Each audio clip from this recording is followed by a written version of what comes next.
कभी सोचा है कि किसी भी कंपनी की सबसे बड़ी संपत्ति क्या होती है? क्या वो कोई शानदार ऑफिस है या लेटेस्ट टेक्नोलॉजी? नहीं। उसकी सबसे बड़ी संपत्ति होते हैं उसके लोग। पर लोगों को सिर्फ हायर कर लेना ही तो काफी नहीं है। बिल्कुल। सवाल ये है कि आप उन्हें एक एसेट में कैसे बदलते हैं, उनकी ग्रोथ कैसे इंश्योर करते हैं। और यहीं पे मुझे लगता है ह्यूमन रिसोर्स डेवलपमेंट यानी एचआरडी का कॉन्सेप्ट आता है। बिल्कुल, और ये सवाल बहुत ज़रूरी है। आज हम इसी पर बात करने वाले हैं। एचआरडी को ना अक्सर लोग सिर्फ एक डिपार्टमेंट समझ लेते हैं, लेकिन ये उससे कहीं ज़्यादा है। ये एक पूरा सिस्टम है, एक फिलॉसफी है। एक फिलॉसफी, ये तो काफी गहरा शब्द है। हाँ, क्योंकि ये इस सोच पर आधारित है कि आपके कर्मचारी कोई मशीन नहीं, बल्कि एक ऐसा संसाधन है जिसमें आप इन्वेस्ट करके उसे और वैल्यूएबल बना सकते हैं। तो चलिए एचआरडी की इस दुनिया में और गहराई से उतरते हैं। और इसे समझने का सबसे अच्छा तरीका शायद ये होगा कि हम एक हाइपोथेटिकल एम्प्लॉय की जर्नी को फॉलो करें। मान लीजिए उसका नाम अंजलि है। अच्छा आइडिया है। देखते हैं कि एक अच्छी कंपनी में एचआरडी अंजलि के करियर को कैसे शेप करता है, उसके पहले दिन से लेकर उसके फ्यूचर ग्रोथ तक। बिल्कुल। तो चलिए शुरू करते हैं बिल्कुल बेसिक से। ये एचआरडी आखिर है क्या? इसे सिर्फ कर्मचारियों का विकास कह देना तो मतलब बहुत अधूरी बात होगी। हाँ, बहुत अधूरी। देखिए, ये एक प्लान्ड और कंटिन्यूअस प्रोसेस है। हमारे सोर्सेज में ना इसे रिसोर्स बेस्ड व्यू या आरबीवी से जोड़ा गया है। आरबीवी, ये क्या है? ये एक फैंसी टर्म है, लेकिन इसका मतलब सीधा सा है। कंपनी ये मानती है कि उसकी असली कॉम्पिटिटिव एडवांटेज उसके लोगों की स्किल्स और नॉलेज में है, ना कि सिर्फ मशीनों में। तो एचआरडी का काम है उस स्किल और नॉलेज को लगातार डेवलप करना। तो इसका मतलब ये हुआ कि कंपनी की सफलता सीधे सीधे उसके कर्मचारियों की ग्रोथ से जुड़ी है। एग्जैक्टली। और जब ऐसा होता है तो इसके फायदे भी साफ दिखते हैं। जब कंपनी कर्मचारियों में इन्वेस्ट करती है तो उनका कमिटमेंट बढ़ता है। वो सिर्फ 9 से 5 की नौकरी नहीं करते, बल्कि कंपनी के लक्ष्यों को अपना मानते हैं। बिल्कुल। इससे उनका जॉब सेटिस्फैक्शन भी बढ़ता है, जो सीधे सीधे उनकी परफॉर्मेंस और प्रोडक्टिविटी पर असर डालता है। तो ये सिर्फ कोई फील गुड फैक्टर नहीं है, इसका सीधा असर कंपनी की बॉटम लाइन पर होता है। ठीक है, तो मान लेते हैं कि अंजलि ने कंपनी में अपना पहला साल पूरा कर लिया है। अब आता है वो समय जिसका हर कर्मचारी को इंतजार भी रहता है और थोड़ा डर भी लगता है, परफॉर्मेंस अप्रेजल। हाँ, परफॉर्मेंस इवैल्यूएशन। ये सिर्फ एक सालाना मीटिंग तो नहीं है, है ना? नहीं, देखिए, एक अच्छे सिस्टम में तो ये कंटिन्यूअस कॉन्वर्सेशन है। इसका मकसद सिर्फ ये बताना नहीं है कि तुमने अच्छा किया या बुरा किया। तो फिर असली मकसद क्या है? इसका असली मकसद है फ्यूचर के लिए एक रोड मैप तैयार करना। हमारे सोर्सेज में इसके कई उद्देश्य बताए गए हैं। पहला और सबसे ऑब्वियस है कॉम्पेंसेशन, मतलब सैलरी बढ़ेगी या नहीं। हाँ, ये तो सबको सबसे पहले जानना होता है। बिल्कुल। दूसरा है प्रमोशन, क्या अंजलि अगले लेवल के लिए तैयार है। पर ये सिर्फ सैलरी या प्रमोशन से कहीं ज्यादा है ना? मुझे लगता है इसका एक बड़ा हिस्सा एम्प्लॉय डेवलपमेंट भी तो है। आपने बिल्कुल सही पकड़ा। ये अंजलि की स्ट्रेंथ्स एंड वीकनेसेस को पहचानने का एक ऑब्जेक्टिव तरीका है। जब उसे पता चलेगा कि वो कहाँ अच्छी है और कहाँ उसे सुधार की जरूरत है, तभी तो वो खुद पर काम कर पाएगी। और यहीं से एम्प्लॉय डेवलपमेंट का रास्ता खुलता है। एग्जैक्टली। और आखिर में जब अच्छे काम को पहचान मिलती है तो ये मोटिवेशन का सबसे बड़ा सोर्स बनता है। अच्छा, तो परफॉर्मेंस को मापने के कई तरीके हैं। सोर्सेज के मुताबिक कुछ तो बहुत सीधे साधे हैं, जैसे क्लास में बच्चों को रैंक करना। हाँ, उसे रैंकिंग मेथड कहते हैं। मैनेजर अपनी टीम के सब लोगों को बेस्ट से वर्स्ट तक रैंक कर देता है। सरल है पर बहुत अधूरा। अधूरा कैसे? ये बस बताता है कि कौन बेहतर है, ये नहीं कि कितना बेहतर। इसी का एक ज्यादा विवादास्पद रूप है फोर्स डिस्ट्रीब्यूशन, जिसे कुछ कंपनियों में रैंक एंड यैंक भी कहते थे। अरे, ये तो सुना है मैंने। इसमें आप जानबूझकर कुछ लोगों को नॉन परफॉर्मर का टैग देते हैं, भले ही वो ठीक ठाक काम कर रहे हो। हाँ, ये तो टीम के माहौल के लिए बहुत खतरनाक हो सकता है। बहुत ज्यादा। इसीलिए ज्यादातर मॉडर्न कंपनियां इसे दूर जा रही हैं। एक और पारंपरिक तरीका है क्रिटिकल इंसिडेंट मेथड। ये क्या होता है? इसमें मैनेजर एक डायरी जैसी रखता है और पूरे साल अंजलि के बहुत अच्छे और बहुत खराब कामों के स्पेसिफिक एग्जाम्पल्स नोट करता है। इससे अप्रेजल के समय ठोस बात होती है, हवा हवाई नहीं। ये तो बेहतर लग रहा है। पर इन सभी पारंपरिक तरीकों में एक बात कॉमन है, ये सब टॉप डाउन है। हाँ, बिल्कुल। मतलब सिर्फ मैनेजर ही मूल्यांकन कर रहा है। एग्जैक्टली। लेकिन क्या ये तस्वीर का सिर्फ एक हिस्सा नहीं है? मॉडर्न तरीके इसी सोच को चुनौती देते हैं ना, हाँ। जैसे कि ये 360 डिग्री फीडबैक। हाँ। इसका नाम सुनकर ही लगता है जैसे हर तरफ से कैमरे लगे हों। हाँ, कुछ कुछ वैसा ही समझ लीजिए। ये सोच पर आधारित है कि आपका मैनेजर आपके काम का सिर्फ एक पहलू देखता है, हाँ, सही बात है। आपके साथ काम करने वाले, यानी आपके पेयर्स, आपके नीचे काम करने वाले और आप खुद, सब मिलकर एक पूरी तस्वीर बनाते हैं।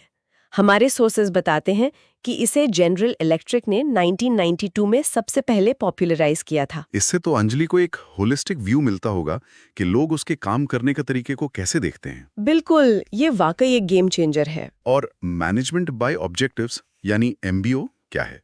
ये भी काफी सुना है। MBO एक बहुत ही कोलैबोरेटिव तरीका है।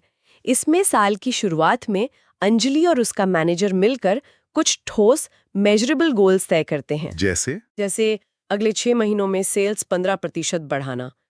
फिर साल के अंत में परफॉर्मेंस को उन्हीं तय किए गए लक्ष्यों के आधार पर आंका जाता है। तो इससे पूरी प्रक्रिया बहुत पारदर्शी हो जाती है। हाँ, क्योंकि अंजलि को पहले दिन से पता है कि उससे क्या उम्मीद की जा रही है। ठीक है, तो हमने अंजलि की परफॉर्मेंस का मूल्यांकन कर लिया, देख लिया कि वो कहाँ पर है, पर इसका मकसद सिर्फ रिपोर्ट कार्ड बनाना तो नहीं होगा। अब सवाल ये उठता है कि इस जानकारी का इस्तेमाल करके किसी के भविष्य को कैसे संवारा जाए। बिल्कुल। और यहीं पर करियर प्लानिंग की बात आती है। हाँ, और यहीं पर लोग अक्सर करियर प्लानिंग और करियर डेवलपमेंट में कंफ्यूज हो जाते हैं। हमारे सोर्सेज इसे बहुत अच्छे से समझाते हैं। क्या फर्क है दोनों में? इसे ऐसे समझ सकते हैं, करियर प्लानिंग गूगल मैप्स पर डेस्टिनेशन सेट करने जैसा है। मतलब अंजलि सोचती है कि मुझे 5 साल में मार्केटिंग हेड बनना है। ये एक व्यक्तिगत लक्ष्य है। और करियर डेवलपमेंट? करियर डेवलपमेंट वो असल ड्राइविंग है, रास्ते में गाड़ी चलाना सीखना, ट्रैफिक से निपटना, पेट्रोल भरवाना। मतलब उस लक्ष्य तक पहुंचने के लिए नई स्किल्स सीखना, अनुभव लेना और खुद को बेहतर बनाना। अच्छा, और जब कंपनीज में अंजलि की मदद करती है, उसे रास्ते दिखाती है, उसे अवसर देती है, तो उसे करियर मैनेजमेंट कहते हैं। और जब कंपनी ऐसा करती है तो सिर्फ अंजलि की मदद नहीं कर रही बल्कि खुद की भी मदद कर रही है। क्योंकि जब कर्मचारियों को लगता है कि कंपनी में उनके विकास के अवसर हैं तो वो कंपनी छोड़कर नहीं जाते। सही कहा, एम्प्लॉय टर्नओवर कम होता है और उनका मॉरल और मोटिवेशन भी हाई रहता है। एग्जैक्टली।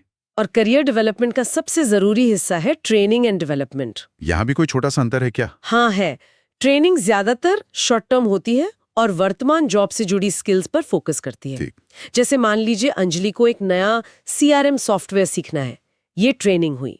और डेवलपमेंट लॉन्ग टर्म होता है। ये अंजलि को भविष्य के रोल्स के लिए तैयार करता है, जैसे उसे लीडरशिप स्किल्स सिखाना या स्ट्रेटेजिक थिंकिंग सिखाना। ये उसके ओवरऑल करियर ग्रोथ के लिए है। ठीक है, तो मान लीजिए कंपनी ने तय किया कि अंजलि और उसकी टीम को उस नए सॉफ्टवेयर पर ट्रेनिंग देनी है। अब वो ये ट्रेनिंग कैसे डिजाइन करेंगे? क्या बस एक ट्रेनर को बुलाकर क्लासरूम में बिठा देंगे? एक अच्छी कंपनी ऐसा नहीं करेगी। वो एक सिस्टमैटिक प्रोसेस फॉलो करेगी। हमारे सोर्सेज में ADDIE मॉडल का जिक्र है, जो इसका एक बहुत ही मजबूत फ्रेमवर्क है। ADDI, ये एक एक्रोनिम है। हाँ। चलिए इसे डीकंस्ट्रक्ट करते हैं। ADDIE, पहला ए क्या है? ए है एनालिसिस। सबसे पहले ये विश्लेषण करना कि ट्रेनिंग की जरूरत क्यों है, अभी स्किल्स में गैप कहाँ है। ओके, फिर आता है डी है डिजाइन। इसमें ट्रेनिंग के ऑब्जेक्टिव्स तय होते हैं। मतलब हम चाहते हैं कि ट्रेनिंग के बाद अंजलि क्या कर पाए। फिर आता है दूसरा डी, यानी डेवलप। इसमें असली कोर्स मटेरियल बनाया जाता होगा। बिल्कुल, प्रेजेंटेशन, एक्टिविटीज, सब कुछ। फिर आए हैं इम्प्लीमेंट, यानी ट्रेनिंग को असल में डिलीवर करना। और सबसे जरूरी मेरे ख्याल से ई। हाँ, ई है इवैल्यूएट। ये जांचना कि ट्रेनिंग सफल रही या नहीं। और ये मूल्यांकन, ये सिर्फ ये पूछ लेना तो नहीं होगा कि आपको ट्रेनिंग कैसी लगी, क्योंकि हो सकता है खाना अच्छा था और सबने कह दिया बहुत बढ़िया ट्रेनिंग थी। बिल्कुल, ये सबसे बड़ा प्याज है। इसके लिए एक बहुत प्रसिद्ध मॉडल है, कर्कपैट्रिक्स मॉडल। ये ट्रेनिंग के असर को एक मिशन की तरह देखता है, जिसके 4 लेवल हैं। Okay, let's unpack this. 4 levels. हाँ, लेवल 1 सबसे आसान है, रिएक्शन। क्या अंजलि को ट्रेनिंग पसंद आई? क्या माहौल अच्छा था? ज्यादातर कंपनियां यहीं रुक जाती हैं। लेवल 2 थोड़ा और मुश्किल है, लर्निंग। क्या उसने सच में कुछ सीखा? क्या अब उसे वो सॉफ्टवेयर चलाना आता है? ये एक टेस्ट या असेसमेंट से पता चल सकता है। अच्छा, और यहीं पर चीजें असल में दिलचस्प होती होंगी हैं। हाँ, लेवल 3 है बिहेवियर। क्या ट्रेनिंग के बाद अंजलि के काम करने के व्यवहार में कोई बदलाव आया? क्या वो सच में उस सॉफ्टवेयर का इस्तेमाल कर रही है या वापस पुराने तरीके पर चली गई है? और लेवल 4? असली सवाल जो ज्यादातर कंपनियां पूछने से कतराती हैं वो है लेवल 4 रिजल्ट्स। क्या इस ट्रेनिंग से कंपनी को असल में कोई फायदा हुआ? क्या अंजलि की प्रोडक्टिविटी बढ़ी? क्या गलतियां कम हुई? क्या इससे कंपनी की बॉटम लाइन पर कोई पॉजिटिव असर हुआ? वाह, तो लेवल 1 से लेवल 4 तक का सफर ही अच्छी ट्रेनिंग को बुरी से अलग करता है। बिल्कुल। फैंटास्टिक। तो अंजलि की परफॉर्मेंस अच्छी है, उसे नई ट्रेनिंग भी मिल गई है और उसका करियर भी सही रास्ते पर है। लेकिन एचआरडी सिर्फ इतना ही तो नहीं है, इसका एक बहुत बड़ा मानवीय पहलू भी है, एम्प्लॉई वेलफेयर। बिल्कुल, इसका मतलब है कर्मचारियों को वेतन के अलावा आराम और बेहतर जीवन के लिए दी जाने वाली सुविधाएं। जैसा कि हमारे सोर्स में इंटरनेशनल लेबर ऑर्गेनाइजेशन यानी आईएलओ की परिभाषा दी गई है, इसका उद्देश्य ये सुनिश्चित करना है कि कर्मचारी एक स्वस्थ और अनुकूल माहौल में काम कर सके। और ये सीधे तौर पर क्वालिटी ऑफ वर्क लाइफ यानी QWL के कॉन्सेप्ट से जुड़ा है। हाँ, मतलब काम पर एक कर्मचारी का ओवरऑल एक्सपीरियंस कैसा है। सोर्सेज में वॉल्टन्स कैटेगराइजेशन का एक बहुत दिलचस्प मॉडल है जो QWL के 8 पहलुओं को बताता है। हाँ, और ये 8 पहलू मिलकर एक अच्छी वर्क लाइफ बनाते हैं। इसे सिर्फ लिस्ट करने के बजाय अंजलि के नजरिए से देखते हैं। चलिए देखते हैं। सबसे पहले बेसिक जरूरतें। क्या उसे एडिक्वेट एंड फेयर कॉम्पेंसेशन मिल रहा है? क्या उसका work environment safe and healthy है? ये तो हो गई बुनियादी बातें। इसके आगे क्या है? इसके आगे आता है काम का कंटेंट। क्या अंजलि को अपनी ह्यूमन कैपेसिटीज को डेवलप करने का मौका मिल रहा है? मतलब क्या उसका काम चैलेंजिंग है या मोनोटोनस? क्या उसे ग्रोथ एंड सिक्योरिटी के अवसर दिख रहे हैं? क्या उसे लगता है कि वो आगे बढ़ सकती है? और फिर आता है सोशल एस्पेक्ट। ऑफिस का माहौल कैसा है? एग्जैक्टली। पांचवा पहलू है सोशल इंटीग्रेशन। क्या ऑफिस में एक कोलैबोरेटिव माहौल है बिना किसी भेदभाव के? छठा है कॉन्स्टिट्यूशनलिज्म, यानी कंपनी में नियम और अधिकार स्पष्ट हैं, जैसे प्राइवेसी का अधिकार। और 7वां, जो आज की दुनिया में सबसे जरूरी लगता है, टोटल लाइफ स्पेस, यानी वर्क लाइफ बैलेंस। क्या कंपनी अंजलि से उम्मीद करती है कि वो रात दिन काम करे या उसकी पर्सनल लाइफ की भी रिस्पेक्ट करती है? और आखिरी वाला मुझे सबसे दिलचस्प लगा, सोशल रेलेवेंस। हाँ, इसका मतलब है क्या अंजलि को ये महसूस होता है कि उसकी कंपनी समाज के प्रति भी जिम्मेदार है? क्या उसे अपने काम पर गर्व है? ये 8 पहलू मिलकर तय करते हैं कि अंजलि सिर्फ एक कर्मचारी है या एक वैल्यूड मेंबर जो कंपनी के साथ साथ खुद भी ग्रो कर रही है। तो आज हमने देखा कि ह्यूमन रिसोर्स डेवलपमेंट एक बहुत ही गहरा और मल्टी लेयर्ड विषय है। ये सिर्फ कर्मचारियों को मैनेज करने के बारे में नहीं है, बल्कि उन्हें एक एसेट के रूप में विकसित करने, उनके प्रदर्शन का सही मूल्यांकन करने, उनके करियर को दिशा देने और अंततः उनके कल्याण को सुनिश्चित करने के बारे में है। हाँ, हमने अंजलि की जर्नी के जरिए देखा कि कैसे परफॉर्मेंस अप्रेजल के मॉडर्न तरीके जैसे 360 डिग्री फीडबैक एक पूरी तस्वीर देते हैं। हमने देखा कि कैसे एडी और कर्कपैट्रिक्स मॉडल जैसे सिस्टमैटिक अप्रोच ट्रेनिंग को सिर्फ एक इवेंट बनाने के बजाय एक मीनिंगफुल इन्वेस्टमेंट बनाते हैं। और अंत में क्वालिटी ऑफ वर्क लाइफ का कॉन्सेप्ट हमें याद दिलाता है कि एक कर्मचारी का काम पर अनुभव सिर्फ सैलरी और प्रमोशन से कहीं ज्यादा है। बिल्कुल। आज की इस चर्चा से एक सवाल मन में आता है जिस पर श्रोता सोच सकते हैं। जैसे जैसे एआई और मशीन लर्निंग हमारे काम करने के तरीकों को बदल रहे हैं, एचआरडी का भविष्य कैसा होगा? क्या एआई एक मैनेजर से बेहतर और बिना किसी पक्षपात के अंजलि की परफॉर्मेंस का मूल्यांकन कर पाएगा? क्या ट्रेनिंग और डेवलपमेंट पूरी तरह से पर्सनलाइज्ड और वर्चुअल हो जाएंगे? भविष्य में एक ह्यूमन रिसोर्स को डेवलप करने का मतलब आखिर क्या होगा?